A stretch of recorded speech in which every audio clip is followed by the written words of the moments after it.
姑姑，你真的要嫁给太子殿下呀？反正迟早要嫁的，早一些又何妨？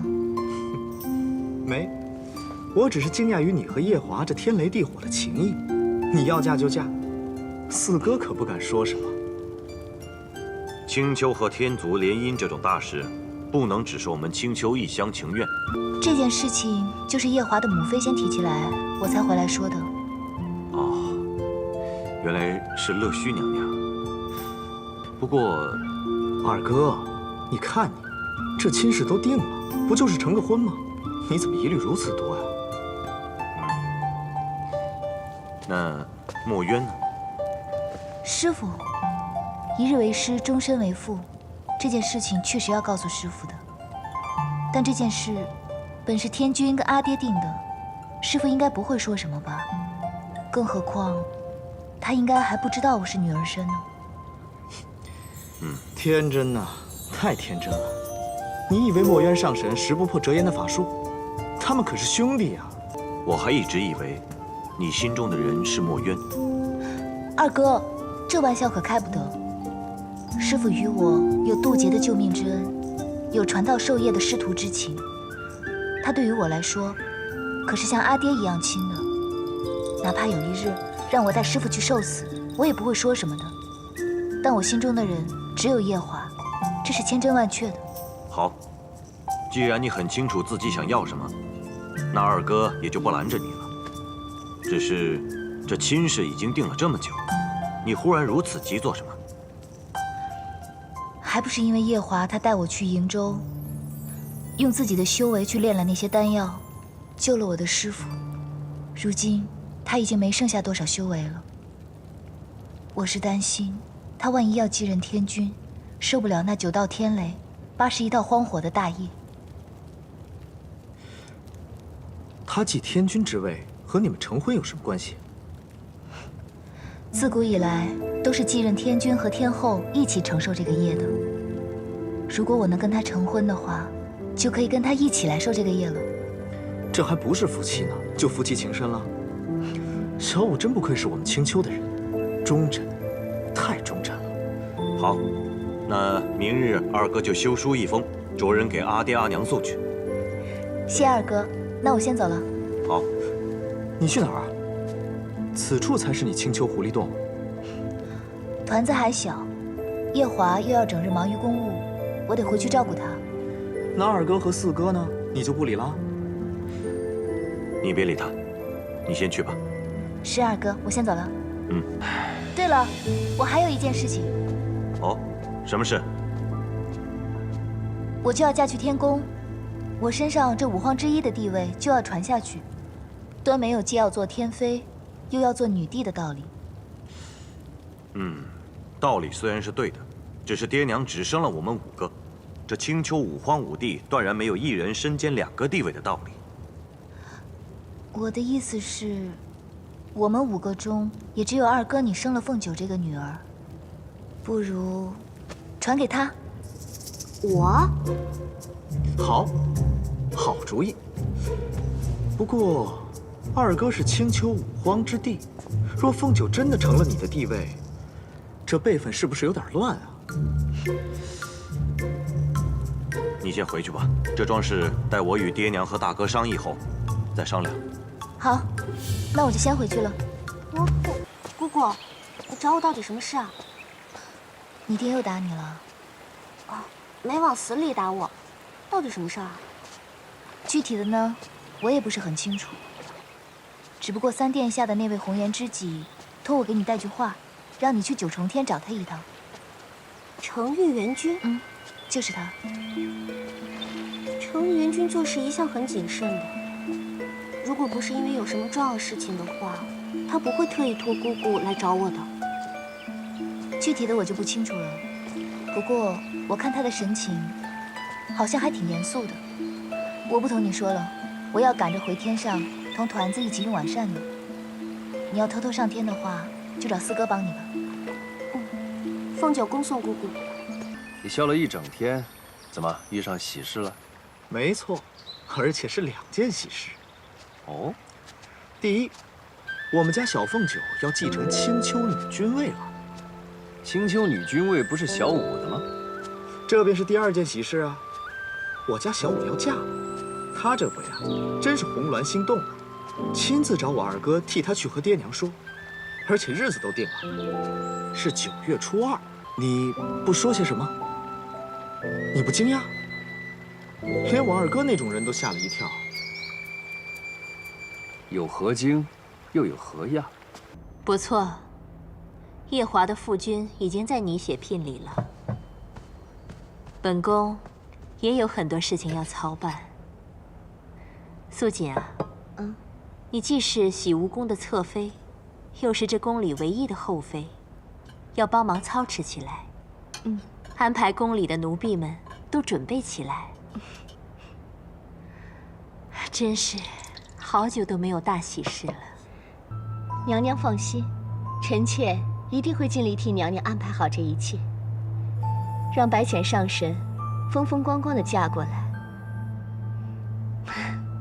不知这婚期是在何时？婚期还没有定。没定。夜华之前不是沉了东海瀛洲吗？砍杀了父神留下的4大凶兽，现在被罚下凡历劫，差不多也要2个多月才能回来，到时再定。上神，君上可在里面？君上不知上神何时回来，让我留在此处，待上神回来之后，将上神带到君上那儿去。搞得这么神秘。上神请。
上神有什么吩咐吗？没什么。这莲池，我以前也来过，为何今夜雾如此大？这是君上特意安排的。上神，请。臣等拜见姑姑。芊芊，来，过来。芊芊，这些都是天族各位神仙。白浅见过各位。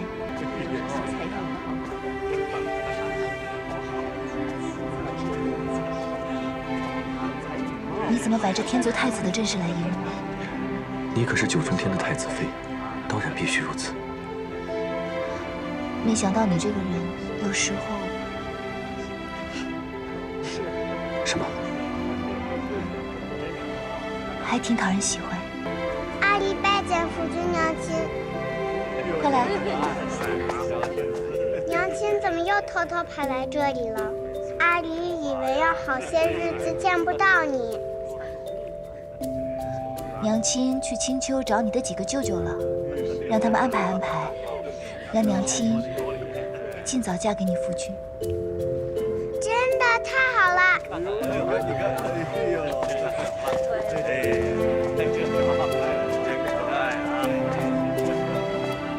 夜华，今日我回青丘见到几位哥哥了。二哥已经答应我去跟爹娘说，如果没有大差错的话，9月初2那天我们就成亲了。芊芊，9月初2怕是不行了。为何？我得下凡去历个劫。好端端的，为何要去历劫？此次下凡，和东海瀛洲那4头凶兽脱不了关系。虽然我毁了神之草是一件大功德，但是杀了那4头凶兽，这是一件大罪过。毕竟他们体内有附身一半的神力，如此功过相抵，还余下不少罪过。我便得接受惩罚，下凡去历劫。竟然是因为那4头凶兽。当初他们伤了阿爹的时候，我就十分不待见他们。看起来，他们真是与我命中相克。所以，你这一去要多久呢？在凡间历60年的生死劫，算起来，也不过与你分开2个月罢了。要2个月啊！你8月初下凡历劫，2个月的话，我们就将婚期挪到10月份吧。10月的话，小阳春也是好时候。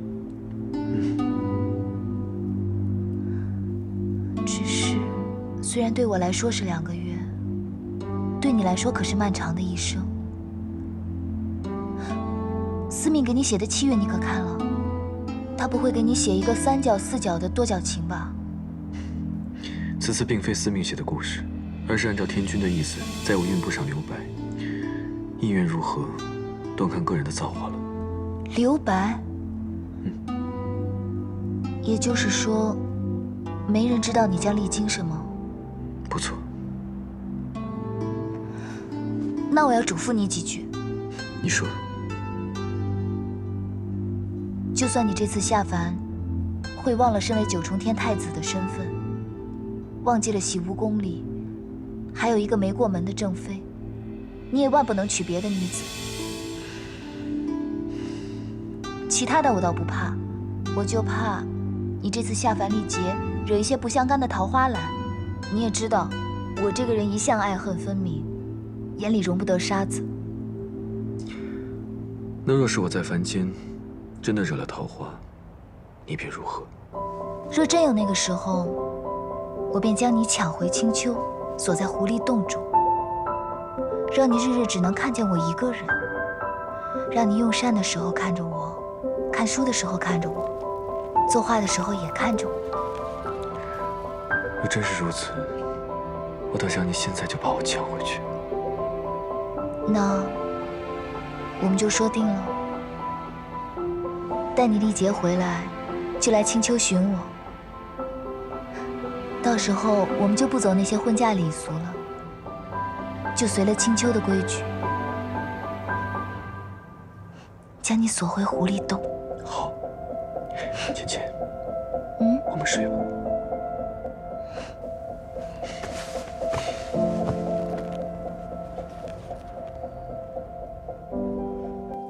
你要去天宫？当初我在天宫的时候，程元君对我非常照顾。他这次突然火急火燎的让姑姑带话给我，想来肯定是有天大的要紧事，我不能在这种时候推脱呀，四叔。你说的有理，人家一直照顾你，如今人家要求见你，你确实不应该推脱。不过，你爹严禁你离开青丘。可是四叔你能走啊？你悄悄带我走，只要我在你身上，就可以躲过我爹在山谷设的仙障。带你走没问题，可是你要记得，这件事是瞒不住的。你这么一逃走，你爹肯定会去捉你的。而且你想一想，你这么费尽心力的逃走，肯定是要去天宫的。到时候你爹找都不用找你，直奔东华帝君那儿去了。我这次去不是去找帝君的。哎，算了，等我爹发现再说，先脱身要紧。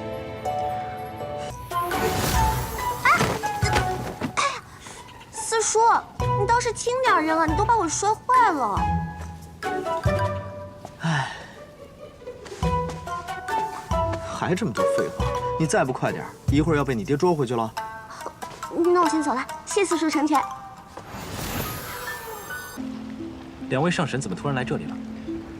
你那位17师弟最近要在天宫照料太子殿下，也顾不得这里，所以我和珍珍就来这边看一看。你大哥这几天怎么样？大哥昨夜突然不舒服，折腾了半夜，我还以为会出什么反复，没想到第2天却说周身松快，仿佛多年桎梏一消而散，还吃了不少东西。当真？对，这样看来，要有喜讯呢。上神的意思是，你师傅要回来了。真的吗？啊，是巅峰失礼了。无妨，快，带我去看看你哥哥吧。啊，请。果然不出我所料，如今你师傅的元神已经不在这里了。我估摸着，他应该是元神归位了。那我该怎么办啊？别慌，你现在马上赶回昆仑虚，召集你那些师兄弟们，让他们准备迎接墨渊回去。我和珍珍立刻赶回青丘炎华洞，查看一下你师傅墨渊是否真的元神归位了。是，我这就回昆仑虚。看他的样子，根本不像昆仑虚的大弟子，倒像是个毛头小子。你别说他，就连我现在内心也是欢喜的乱了方寸。快，我们赶快回青丘去吧。我去见过天君之后就下凡了。为何不让我送你去凡间？不过就2个月。若然知道青丘的白浅上神亲自去送，不怕旁人笑话你。你们天族的规矩真是麻烦。对了，有一个东西要拿给你，这个你拿着吧。御魂。你可知离境为何把这个给迷谷？应该是因为在东海瀛洲的时候，我救了他和他妹妹。既然你救了他们，这个你收着也无不妥。你不感到奇怪，为何我收得如此痛快吗？你应该是怕离境借着这个来寻我吧？那我先走了。二师兄，二师兄，二师兄，二师兄，二师兄，二师兄！一听钟声又响了，是师傅，是师傅，师傅回来了，师傅回来了，师傅回来好了，这太好了，师傅回来了，师傅，是啊，师傅太久了，对啊，是昆仑虚。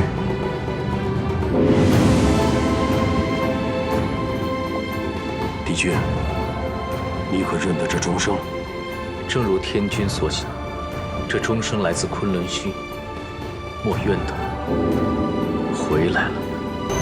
小五，大约今日，你便能一偿多年的夙愿了。四哥，你是不是也听到钟声了？何止是钟声，我跟你四哥刚从西海赶过来，昨晚被蝶雍折腾了一夜，所以我就用追魂术查看了一番，发现墨渊已经不在蝶雍的元神中，所以特地赶回来炎华洞看看。啊，墨渊睡了这么久，终于在今天挑了个好日子。师父，太子殿下，按照规矩，我送你下凡前，你是定要喝下这碗忘川水的。那我们便说好了。待你历劫回来，便去青丘寻我。我们也不走什么婚嫁礼俗了，就随了青丘的规矩，将你锁回狐狸洞。芊芊，你要等我回来。哎，你这是要做什么？我想让自己变回男儿身。毕竟以前师父见我都是司音的模样，应该认不得我现在的样子。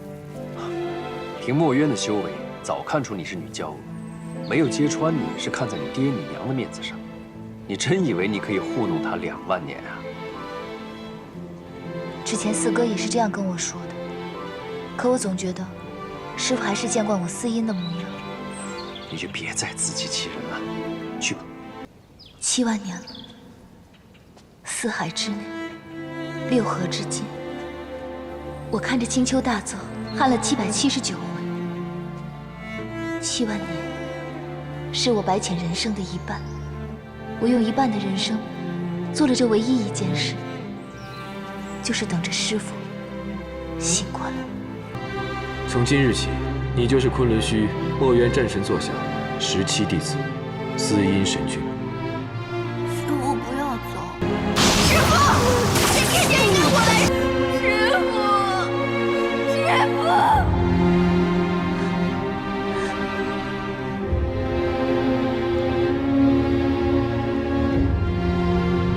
17。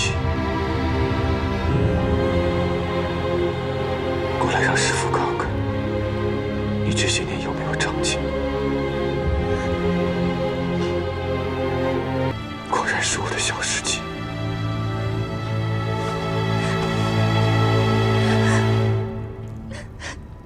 师父，你终于回来。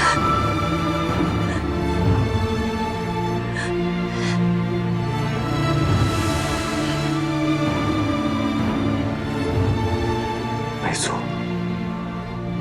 师父回来了。我的小世纪做这副打扮也是好看的。你一点都没变。是吗？墨渊，经过了7万年，你终于醒了。7万年。是啊，说长不长，说短也不短。小五为了你，也在青丘藏了7万年了，只为守着你的仙身，等你回来。此处太阴寒，我们先出去吧。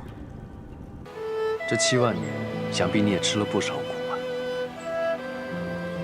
当初元神被震成碎片，拼凑元神，花了不少时间。墨渊，你终于醒了。你以为这东皇钟上没有你的元神，还能压得住我吗？给我些时间，不会太久，我们就会相见。哲言，我睡下的这7万年，可曾出现过跟我长得一模一样的人？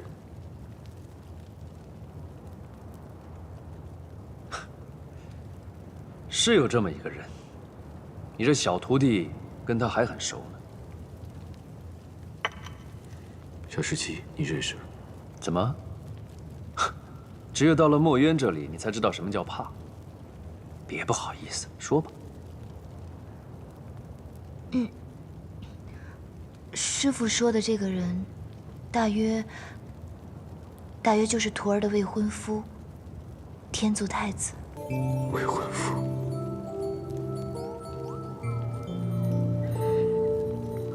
他叫什么名字？何时出生的？他叫夜华。大约7万年前，我将师父带离昆仑虚的时候，小世纪，为师的同胞亲弟弟就这么被你拐了。我怎么没听说过你还有个同胞亲弟弟呢？也难怪你们惊讶。这件事，就连我也是在附身仙师时才晓得。一出金莲，父神。为父先要跟你讲一桩旧事。那年四季摧，天地崩，你的母亲为了补成天的4根大柱子，大大的动了胎气。生产时本是双生子，可也只保住了大的，没能保住小的。那个大的就是你。我还有个弟弟。为父深感对不住你弟弟，就耗尽了半生的法力，做了仙胎，运用仙胎做了一株金莲。如今我即将身归混沌，便将你弟弟的仙胎托付于你。你要把他养护在昆仑虚的莲池中，盼望能有朝一日，他能降生于世间。你和他血脉相连，但愿能有机缘唤醒他，护他周全。莫怨，这也是为父唯一的心愿了。是。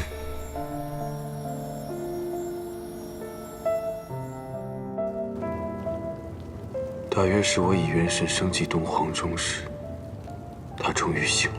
我只知道，父神在仙逝后，你尽心地培养那池中的金莲，却从来没有怀疑过那金莲的来历。也难怪啊，在你魂飞魄散时，那金莲就哭了。没多久，天族的乐须娘娘就生下了太子夜华。怪不得那小子出生的时候，72只五彩鸟绕梁81日，东方的烟霞晃了3年，竟然是墨渊上神的胞弟。想来倒也是，也只有墨渊上神的胞弟，父神之子，才会有如此天地同贺的境况。那9重天上的史籍明明白白地记载着，父神就只有墨渊上神一个儿子。看来这些史籍是完全不能相信的。相信这些史籍，还不如去看司命写的那些话本子。众人都说夜华生得像师傅，就连我初次见他也险些认错，却没人能想到，夜华和我师傅竟有这样一层关系。知琪，我想见见我那胞弟，他现在可好？师傅，你现在刚刚醒过来，想要恢复到以前的样子，还需要闭关一段时日。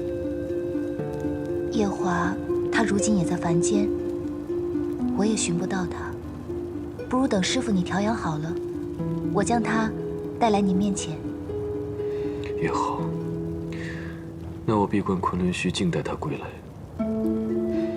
你的师兄们可好？7万年前，师傅您仙逝以后，师兄们找了我们将近几千年，后来便被家里人一一带走，履行各自的使命去了。如今昆仑虚已经不是当年的模样了，况且我也不想让师傅看到昆仑虚如今的样子。你说什么？帝君要去应劫？凤九啊，你要想开点儿。你看这天上的神仙，无论多有能耐，阶品多高，都是逃不过一个应劫的，最后都要身归混沌。你看帝君他老人家都活了多久了，也该应劫了。我不相信，我不相信，我要亲自去问他。哎，帝君，帝君，帝君，帝君，你在哪儿？帝君，帝君，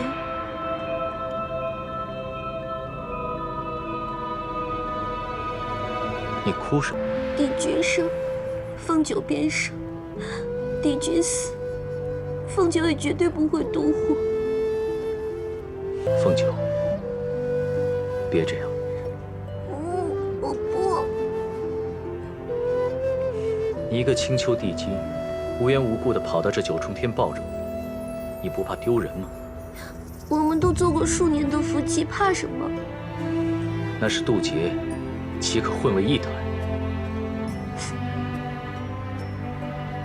帝君是否还在介怀我和元贞之间的事情？那都是司命星君命我去做的，我和元贞真的没有任何私情。我知道。反正你在应劫之前，我不会离开你的。谁告诉你我要应劫的？